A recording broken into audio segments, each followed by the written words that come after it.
지난 금요일은 마타리키 공휴일이었습니다. 또 그리고 푸케코의 한인교회 박선우 목사님이 취임식을 가진 날이기도 합니다. 저는 거기에 다녀왔습니다. 찬빛교회 최영기 목사님이 설교를 하셨는데 우리가 얼마 전에 함께 살폈던 디도서 말씀을 가지고 조금 겹치는 부분을 말씀을 하시는 것을 들었습니다.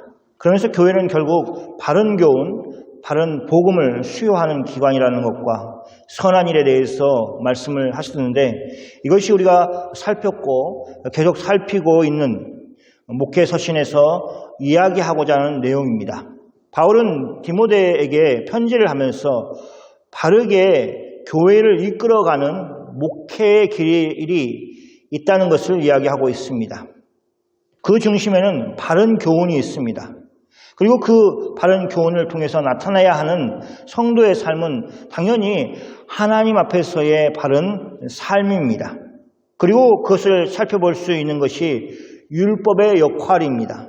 사도 바울은 그런 율법의 효용에 대해서 특별히 목회자인 디모데에게 상기시켰습니다. 율법을 적법하게만 쓰면 선한 것임을 우리는 안다라는 말을 통해서 목회자인 디모데에게 그렇게 율법을 적법하게 사용할 것을 권하고 있는 것입니다. 이런 하나님의 분명한 기준을 우리는 예수 그리스도 안에서 구원함을 받았다면 알게 되었습니다. 전에는 예수님을 알지 못하고 구원함을 받지 못하고 하나님의 말씀에서 먼 삶을 살았기 때문에 그런 길이 있는지도 모르고 그것이 옳은 길인지 옳은 삶인지도 모르고 살아갈 것입니다. 그러나 이제는 주님이 우리에게 손을 내미셔서 우리를 구원하셨습니다. 하나님 아버지는 예수 그리스도를 통해서 우리에게 손을 내밀어 주셨습니다. 그러므로 우리는 예수 그리스도 안에서 하나님과 화목하게 되었습니다. 우리의 신앙생활이라는 것은 우리를 구원하신 하나님 아버지를 알아가는 것입니다. 그것을 기초하여서 하나님이 이루신 일들을 찬양하고 하나님께 감사하는 삶, 그것이 신앙생활이고 하나님을 향한 선한 일을 행하는 것이고 또 이웃을 향해서 선한 일을 행하는 것입니다. 바울은 나는 이 복음을 선포할 임무를 맡았습니다 라는 말을 하였습니다.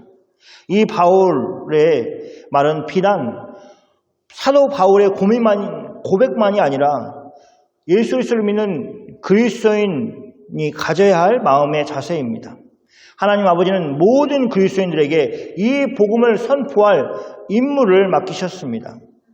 그것은 하나님이 모든 그리스도인에게 주신 임무입니다. 그리고 우리는 하나님으로부터 특별히 우리가 어떤 자리에 서서 그 일을 이루어갈 것인지를 깨닫게 하시고 성령께서 그 일을 이루어갈 수 있는 힘을 주고 계신다는 것을 믿어야 합니다. 우리는 그것을 하나님의 부르심, 즉 소명이라고 말합니다. 하나님은 하나님의 일을 이루기 위해서 다양한 사람들을 다양한 자리에 두셔서 그리고 부르셔서 일하도록 하셨습니다. 교회는 몸이 여러 기관이 있는 것처럼 다양함을 가지고 있습니다. 성령 하나님은 그 안에서 일하십니다. 교회가 한 마음으로 한 하나님을 찬양하며 나가도록 성령께서 은혜를 주시고 인도해 주십니다. 때로는 강권하십니다. 그런 인도하심을 받는 교회가 다 되기를 소원합니다. 우리는 디모데의 성장에 대해서 지난 주일에 다루었습니다. 사도 바울이 1차 선교 여행을 하는 중에 복음을 전하였는데 그 복음을 들은 사람 중에 한 명이 디모데였습니다. 그래서 예수님을 믿게 되었습니다. 그리고 바울이 제2차 전도 여행을 할 때에 디모데를 발견하고 바울의 동역자로 불렀습니다.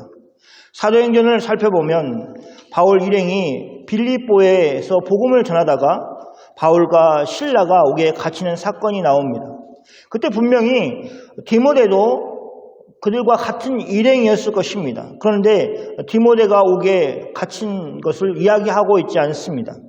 아마 그때만 해도 디모데는 바울과 동행하였던 실라와 같은 그런 역할을 하고 있지 않았을 것으로 볼 수 있습니다. 그래서 바울이 잡혔을 때 그 옆에서 실라가 함께 일하면서 잡혀 들어갔고 디모데는 옥에 갇히지 않았습니다.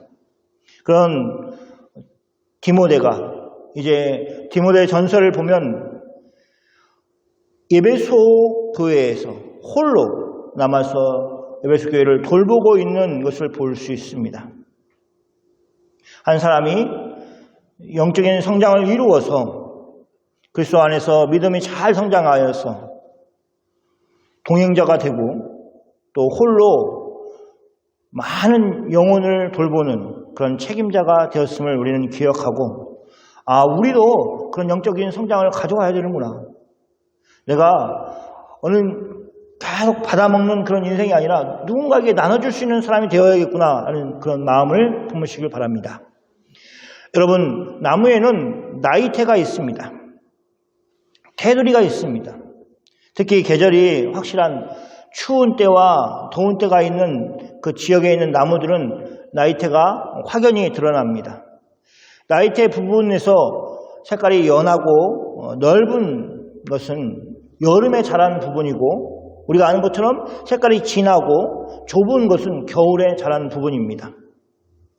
전에는 나이테가 있구나 이런 생각을 했는데, 최근에는 겨울에도 나무가 자라는구나. 그래서 좁지만, 그리고 색깔이 진하지만 그러나 여전히 나무가 자랐구나라는 것을 생각하는 그런 계기가 있었습니다. 겨울에도 나무가 자랍니다. 그리고 아주 단단하게 자랍니다. 여름에 자란 그 물렁하게 자란 나무가 아니라 단단하게 자란 그 부분이 있습니다. 그래서 좋은 바이올린을 만들 때는 열대지방에 있는 나무를 잘라다가 만드는 것이 아니고 추운 지역에서, 이거 항상 추운 지역에 있는 나무를 사용해서 좋은 바이올린을 만듭니다. 단단하고 뒤틀림이 없기 때문일 것입니다. 신앙이 성장하기 좋은 환경들이 분명히 있습니다. 좋은 말씀이 있고 좋은 교우들이 있고 또 계속해서 영적인 자극을 주는 그런 환경 가운데 계속해서 노출되어 있다면 분명 훨씬 쉽게 우리의 신앙이 자랄 것입니다. 그런데 우리는 하나님의 은혜가 그렇지 못한 상황 속에서도 있다는 것을 기억해야 됩니다. 우리 부모님의 세대들이 신앙생활을 하셨던 그 조건에 비교해보면 객관적으로 우리가 훨씬 더 나은 환경에 놓여 있습니다. 그런데 보십시오. 우리가 더 좋은 신앙을 가지고 있다고 누가 감히 말할 수 있겠습니까? 객관적인 좋은 환경에서 서로에게 만들어주는 일이 참 중요합니다. 내 자녀가, 내 친구가, 내 교우가 더 나은 환경 가운데서 신앙생활을 할 수 있도록 우리는 부단히 노력을 해줘야 됩니다. 그러나 우리는 반드시 기억해야 됩니다. 좋지 않은 환경 가운데서도 하나님의 은혜로 얼마든지 영적인 성장을 이루어갈 수 있다는 것을 기억해야 됩니다. 그리고 많은 경우에 오히려 힘든 그 조건들이, 인내해야 될 조건들이 우리의 신앙을 자라게 하고 있다는 것을 기억할 필요가 있습니다. 우리는 하나님의 은혜가 우리 가운데 넘쳐 그런 불리함을 이기고 또 남을 수 있게 해달라고 기도해야 됩니다. 그런 것을 적절하게 설명하는 단어가 바로 긍휼입니다. 사도 바울은 오늘 우리가 읽은 디모데전서 본문에서 긍휼이라는 단어를 2번 사용하고 있습니다. 사도 바울은 이 단어로 자신의 상태에 대해서 설명을 하고 있고 또 그것을 넘어서 개인적인 것만을 얘기하는 것이 아니라 모든 그리스도인들이 가지고 있는 상태에 대해서 말하고 있습니다. 오늘 말씀을 통해서 우리는 이미 누리고 있는 이 영광스러운 은혜가 어떻게 우리에게 있게 되었는가, 또 하나님은 우리가 과연 어떻게 살기를 원하시는가 하는 것을 살펴보기를 원합니다. 첫째, 사도 바울은 자신이 긍휼을 입었다고 말하고 있습니다. 디모데전서 1장 12절과 13절 말씀입니다. 같이 읽겠습니다. 나를 능하게 하신 그리스도 예수 우리 주께 내가 감사함은 나를 충성되게 여겨 내게 직분을 맡기심이니 내가 전에는 비방자요 박해자요 폭행자였으나 도리어 긍휼을 입은 것은 내가 믿지 아니할 때에 알지 못하고 행하였습니다. 사도 바울은 자신이 예수님께 감사하는 이유를 말하고 있습니다.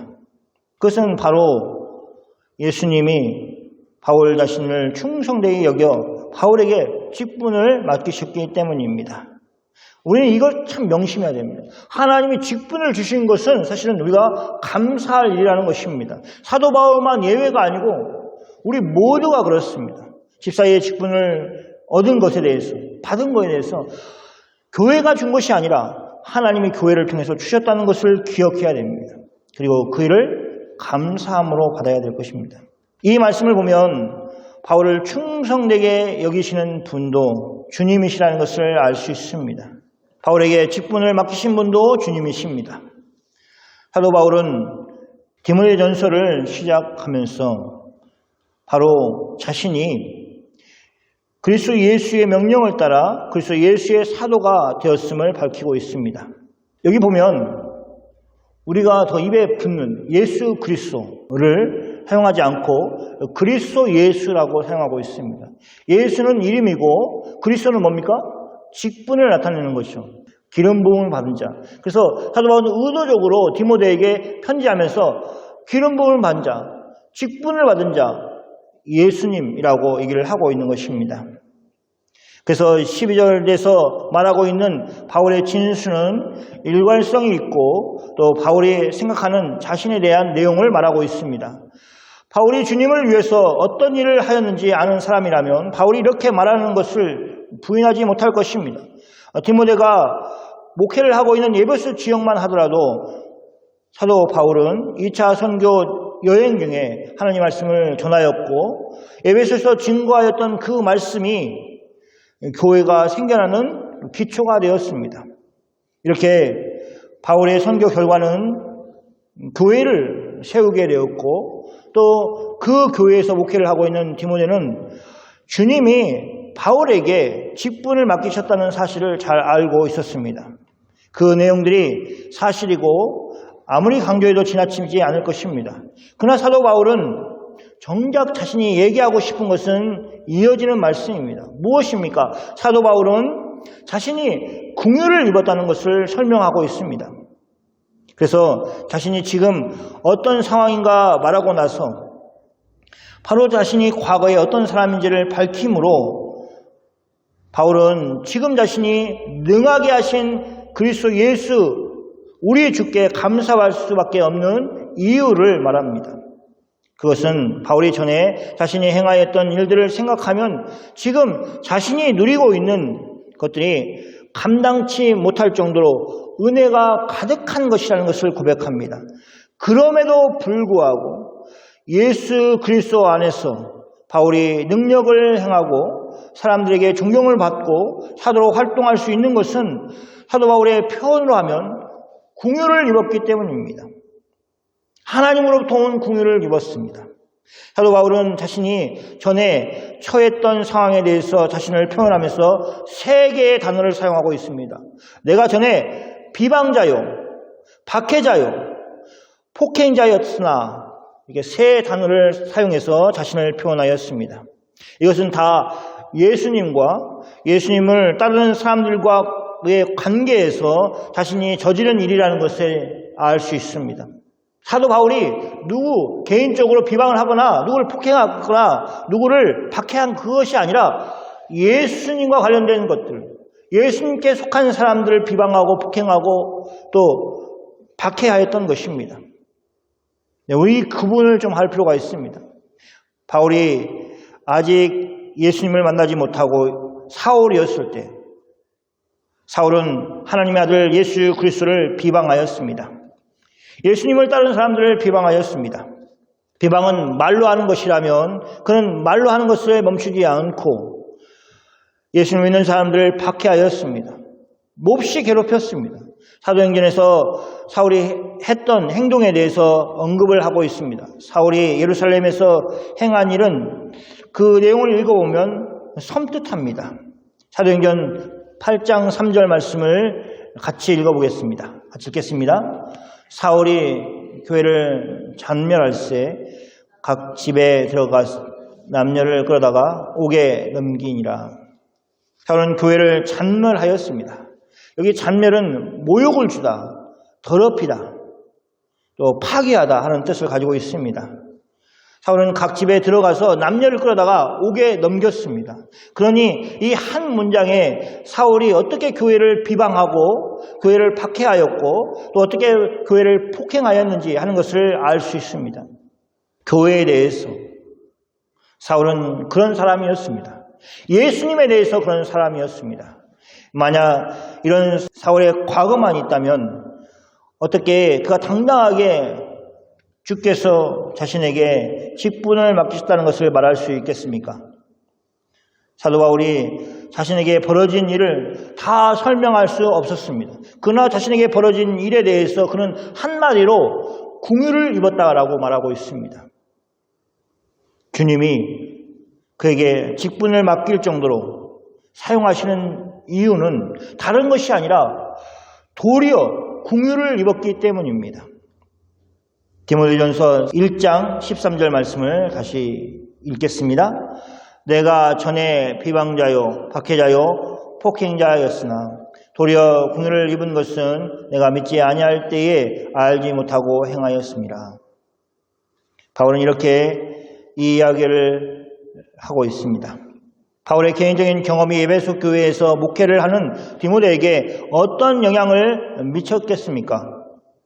여기 도리어 궁유를 입었다라는 것은 어떤 특정한 사람에게만 해당되는 말은 아닐 것입니다. 궁유는 전적으로 하나님이 주시는 은혜입니다.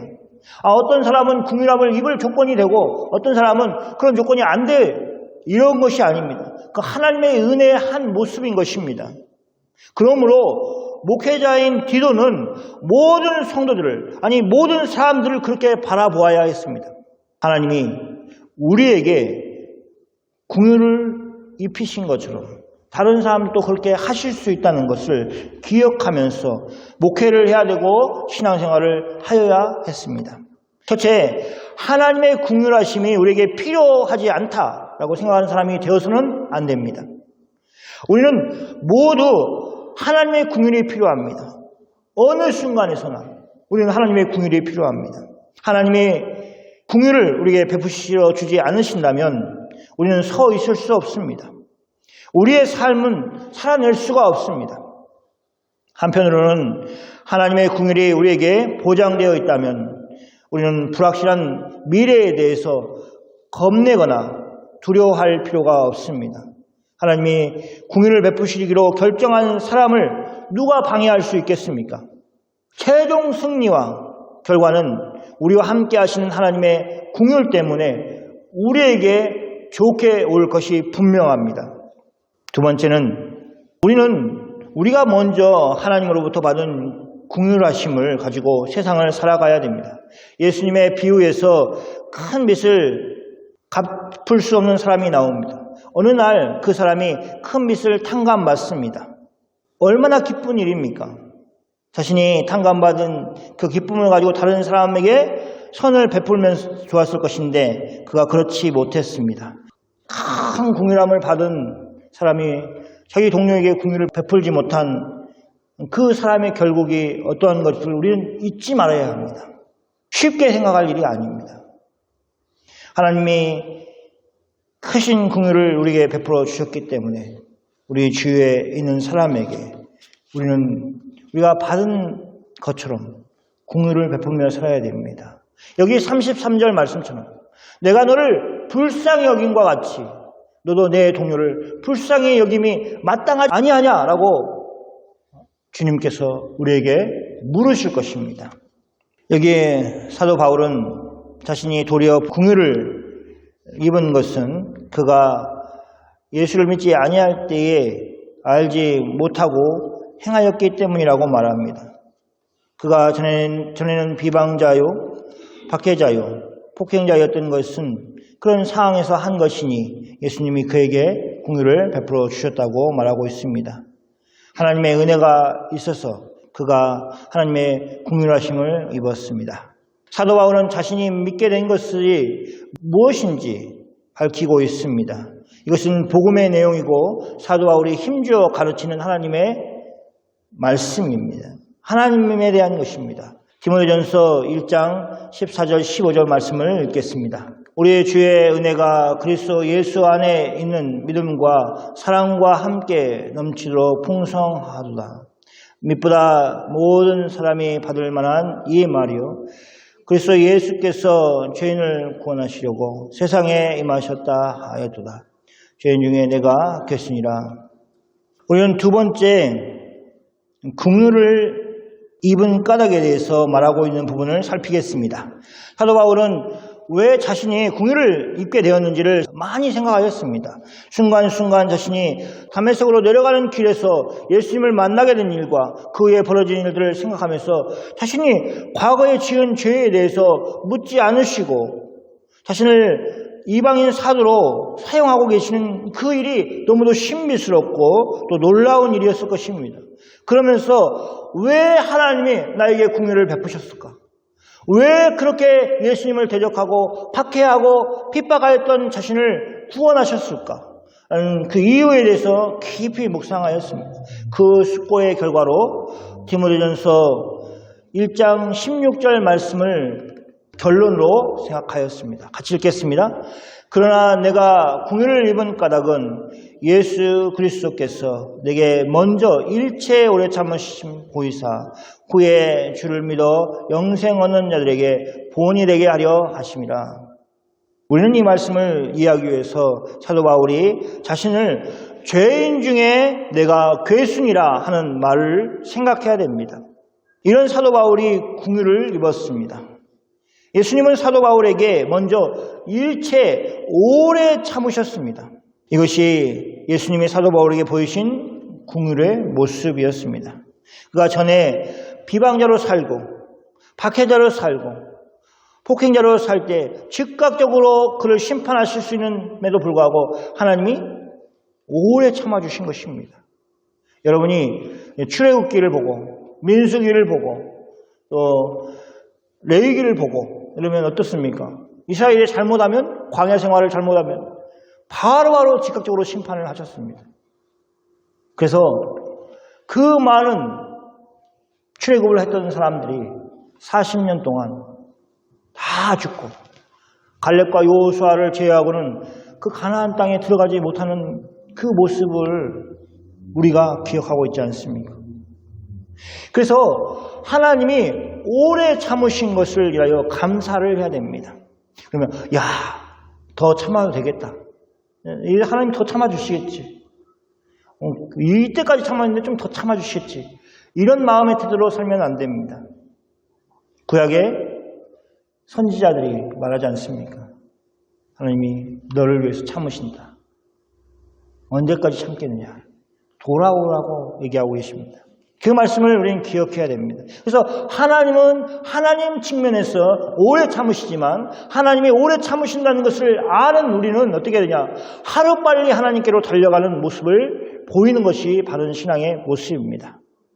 그래서 정말 하나님을 두려워하지 않는 사람들은 내가 이렇게 살다가 마지막 때 예수 믿고 잘 즐기다가 그때 예수 믿고 구원받겠다고 얘기하는 것이 정말 어리석은 얘기고 예수님을 모르는 사람의 이야기인 것입니다. 그런데 그런 이야기를 교회를 다니면서 생각하거나 말한다면 참으로 부적절한 표현일 것입니다. 사도 바울에게 그렇게 일체 오래 참으심을 보이셨습니다. 사도 바울에게 뿐이겠습니까? 여러분과 저에게도 그렇게 하셨습니다. 그래서 오히려 우리는 돌이켜보면 하나님이 정말로 오래 참으셨구나. 나를 그렇게 기다려주셨구나. 내가 이렇게 자라도록 하나님이 정말 얼마나 정말 참으시고 계셨을까 하는 것을 깨닫습니다. 주를 믿어 영생을 얻은 자들에게 본이 되게 하려 하심이라고 말하고 있습니다. 이 말씀은 무슨 뜻입니까? 하나님 아버지께서는 아주 예외적으로 바울을 긍휼히 여기신 것이 아닙니다. 그를 긍휼히 여기서 구원하신 것이 아니라 사도 바울이 긍휼을 받은 것은 그냥 하나의 표본인 것입니다. 모든 사람들이 하나님의 긍휼 없이는 예수 그리스도를 믿을 수 없고 구원함을 받을 수 없는 것입니다. 죄인 중에 괴수인 사도 바울에게 일어났던 일이 후에 오는 사람들에게도 가능하다는 것을 그런 표본을 보여준 것입니다. 이렇게 예수님이 원하시는 정반대의 삶을 살았던 바울이 예수님을 믿고 예수님이 자신에게 직분을 맡기신 것을 인하여서 감사하고 충성되게 살 길을 그런 마음을 가지고 있는 그 사도 바울의 모습을 보면서 우리에게 깨닫도록 하고 계시는 것입니다. 그것이 사도 바울의 긍휼을 입은 까닭입니다. 이 사도 바울의 경우를 아는 사람들은 사울처럼 교회를 비방하고 박해하고 또 폭행하는 자들 중에서도 제2, 제3의 바울과 같은 사람이 나올 수 있다는 것을 그런 믿음을 가지고 사역을 하게 만드는 것입니다. 하나님의 긍휼이 있습니다. 그래서 우리가 알 수 없습니다. 사고뭉치 같은 그런 사람들이 어떻게 하나님께 쓰임받을지 우리는 알 수 없습니다. 그래서 우리는 일을 하면서 복음을 전하면서 모든 사람에게 큰 소망과 그리고 기대를 가지고 있어야 됩니다. 저 사람이 세상을 변화시킬 수 있는 정말 그리스도께 크게 쓰임받을 일꾼이 될 수 있다는 그 기대감을 가지고 있어야 됩니다. 내가 아무리 기도해도 바뀌지 않고 내가 아무리 복음을 가르쳐도 변하지 않는다고 생각하면 어떻게 담대하게 복음을 전하고 하나님 말씀을 가르칠 힘과 용기가 생기겠습니까? 우리는 사도 바울의 예를 보면서 주님께서 사람을 변화시킬 수 있다. 소망을 가질 수 있습니다. 그 사실이 지쳐있는 우리 모두에게 위로가 되기를 바랍니다. 죄인 중에 괴수인 사도 바울에게 일어났던 일이라면 그 누구에게도 일어날 수 있다는 확신을 가지고 기도하고 말씀을 전하고 가르쳐야 할 것입니다. 주님이 포기하지 않았다면 우리가 포기할 수 없습니다. 우리는 그런 권한이 없습니다. 우리에게는 긍휼을 베풀어 주신 예수님이 우리의 주심이기 때문에 그럴 권한을 우리가 소유하고 있지 않습니다. 사도 바울은 다시 한번 자신에게 긍휼을 베푸신 하나님에 대해서 말하고 있습니다. 하나님의 크심에 대해서 말합니다. 17절 말씀입니다. 같이 읽겠습니다. 영원하신 왕 곧 썩지 아니하고 보이지 아니하고 홀로 하나이신 하나님께 존귀와 영광이 영원무궁하도록 있을지어다. 아멘. 이렇게 말하고 있습니다. 사도 바울이 편지를 쓰면서 자신이 긍휼을 받은 것에 대해서 생각을 하고 자신이 지금 이렇게 이 자리에 서 있었던 것이 하나님의 은혜인 것을 생각하면서 하나님이 어떤 분이신가를 쭉 쓰면서 그 마음에 감격스러워서 이렇게 하나님께 영광을 돌리는 그 구절을 편지에 담고 있습니다. 하나님은 영원한 아버지십니다. 영원한 왕이십니다. 그분은 세상 임금들과 다릅니다. 세상 임금들은 죽습니다. 그리고 그 육체가 썩습니다. 그러나 하나님은 썩지 아니하시는 분이십니다. 죽지 않으시는 분이십니다. 하나님은 보이지 않으시는 영이십니다. 세상의 왕들은 보이는 모습을 가지고 있습니다. 세상의 왕들은 세월이 지나갈수록 나이 드는 것이 그의 외모로 보입니다. 그리고 그가 죽음의 문턱에 점점점 가까워지고 있다는 것을 모든 사람들이 볼 수 있습니다. 그러나 우리 하나님은 영원하신 하나님이십니다. 하나님은 그 권세와 능력과 그런 것들이 누구와 나누어 가질 수 없는 홀로 하나님이십니다. 사도 바울은 그런 하나님께 존귀와 영광이 영원무궁하도록 있기를 기도합니다. 그는 짧은 기도를 하고 아멘으로 끝내고 있습니다. 이제 말씀을 정리하겠습니다. 사도 바울은 목회자 디모데에게 하나님의 긍휼에 대해서 말하고 있습니다. 사도 바울 자신의 경험을 가지고 와서 자신이 얼마나 하나님의 긍휼이 필요한 사람이었는지 하는 것을 밝히고 있습니다. 사울이 예수님을 믿지 않았을 때에 그의 삶이 얼마나 하나님 앞에서 죄가 컸는가를 말하고 있습니다. 그럼에도 불구하고 도리어 긍휼을 입었습니다. 그리고 그렇게 긍휼을 입은 것은 후에 주를 믿어 영생 얻는 자들에게 표범이 되게 하시려는 이유 때문이라고 말하고 있습니다. 이런 계획 내지 생각은 사울의 것이 아닙니다. 사울의 계획이라면 불완전할 것입니다. 사람의 그런 생각이라면 불완전할 것입니다. 그러나 이것은 하나님의 계획이십니다. 우리는 실제로 아주 거칠게 삶을 살고 죄악된 삶을 살았다가 예수님의 부르심에 의해서 그 사람이 전의 삶을 버리고 예수님을 믿고 새로운 삶을 사는 것을 봅니다. 우리는 예수님을 믿게 된 사람들의 간증을 통해서 어떻게 사도 바울과 같이 주님의 긍휼이 그에게 있었는가 하는 것을 듣습니다. 그리고 우리는 기억해야 됩니다. 우리에게도 이미 그 긍휼하심이 있었습니다. 그리고 우리는 전에 긍휼하심을 입은 것만 아니라 오늘 하루의 삶 속에서도 긍휼하심을 입기 위해서 사모하고 살아야 합니다. 사랑이 무엇이냐라고 말한다면 긍휼히 여김을 받는 것이라고 말합니다.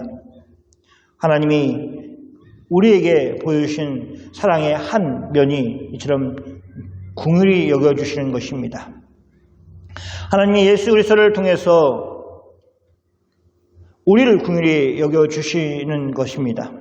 그럼에도 불구하고 교회 안에서 주님이 이미 베풀어 주신 은혜, 그 긍휼히 여기심을 받았음에도 불구하고 하나님이 주신 그 긍휼을 힘입고 성도를 대하는 태도를 잘 볼 수 없습니다. 우리의 연약함이고 우리가 하나님의 말씀대로 살지 못하는 모습입니다. 성도 여러분, 우리는 더 많은 사람들이 사도 바울과 같이 또 우리와 같이 하나님의 긍휼하심을 얻기를 위해서 기도하고 힘써야 합니다. 예수님을 믿으면 이 하나님의 원리가 이해가 되고 자신이 바로 하나님의 긍휼을 입은 사람 중에 하나라는 것을 알 것입니다. 감사할 수 있습니다. 이런 우리가 성경에 나와 있는 하나님의 말씀이므로 확실할 수 있습니다. 우리가 힘써야 하는 것은 예수님 안에서 긍휼을 입은 까닭을 잘 붙들고 신앙생활을 하는 가운데 다른 사람을 우리의 긍휼을 입게 하는 일을 힘써야 합니다. 그것은 오래 참는 형태로 나타날 수도 있습니다. 우리에게 하나님께서 그러하셨던 것처럼 믿음의 형제들에게 우리가 이런 모습을 보여야 됩니다. 디모데가 목회하는 에베소 교회를 비롯한 교회 공동체는 이런 오래 참음이 필요합니다. 긍휼히 여기는 마음이 작동할 때 이렇게 오래 참을 수 있습니다. 서로의 연약함을 담당하게 서로 불쌍히 여기는 마음을 가지고 있어야 됩니다. 하나님이 우리에게 베푸신 사랑과 은혜가 여러분의 선한 행실을 통해서 교회에게 큰 유익을 주기를 소원합니다. 하나님의 긍휼하심을 입는 만큼 우리도 긍휼함을 베풀면서 살아야 합니다. 우리가 그렇게 살 때 우리는 하나님의 긍휼의 가치를 깨닫게 될 것입니다. 더욱 하나님의 마음을 알고 하나님께 감사와 영광을 돌리는 삶을 살 것입니다. 여러분이 다 그런 삶을 사시기를 축원합니다. 아멘.